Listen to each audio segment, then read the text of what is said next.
ఎక్కువ మంది mental peace లేకుండా సఫర్ అవుతుంటారు. ఎస్పెషల్లీ అమ్మాయిలతో ఏదో ఒక సఫరింగ్ ఉంటుంది వాళ్ళకి. ప్రతిరోజు ప్రతి టాస్క్ లాగానే ఉంటుంది. అమ్మాయిల లైఫ్లో అంత ఈజీగా ఏం జరగదు, ఎవరికి జరగదు. నాకు కాదు, నీకు కాదు, ఇంకా ఎవరికి మనం చూసే వాళ్ళు కాదు. చిన్న పిల్లలు, పెద్ద పిల్లలు, ముసలి వాళ్ళు, ఇంక ఏలైనా లైఫ్లో ఏదో ఒకటి మానసికంగా వాళ్ళు బాధపడుతూ ఉంటారు. వాళ్ళు బాధపడినప్పుడు వాళ్ళని బాధని ఎవరో ఒకరు వెంటిలేట్ చేయడానికి ఉండాల్సిందే. అలా ఉన్నప్పుడు వాళ్ళ గురించి ఎక్కువ ఎమోషనల్గా నువ్వు ఇలాగే చేస్తావు, ఇలాగే ఉంటావు, అలాగే ఉంటావు వాళ్ళని తిట్టకుండా వాళ్ళకు ఇది కాదు. ఇప్పుడు సపోజ్ నా వల్ల ప్రాబ్లం వచ్చింది, నా వల్ల అంటే నేను దేవి వల్ల ప్రాబ్లం రాలేదు. దేవిలో ఉన్న హార్మోన్ వల్ల ప్రాబ్లం వస్తుంది. హార్మోన్ అండర్స్టాండ్ చేసుకోవడం పక్కన వాడు చేయాల్సిన పనిని, కానీ దేవిని జడ్జ్ చేయటం కాదు. దేవి ఎందుకోసం అవుతుంది, దేవిలో ఇంటర్నల్గా ఉన్న హార్మోన్ ప్రాబ్లం వల్ల దేవి అలా రియాక్ట్ అవుతుంది.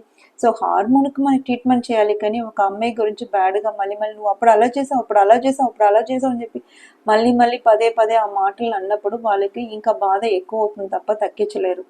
సో వాళ్ళ బాధని రెస్పెక్ట్ ఇవ్వండి, వాళ్ళ హార్మోన్కు మీరు చేయాల్సిన ట్రీట్మెంట్ చేయండి. అంతేకాని పలానా పర్సన్ని, ఇమేజ్ని మీరు అక్కడ వెపన్ లాగా యూజ్ చేసుకుని వాళ్ళని ఇంకా పొడవద్దు ప్లీజ్.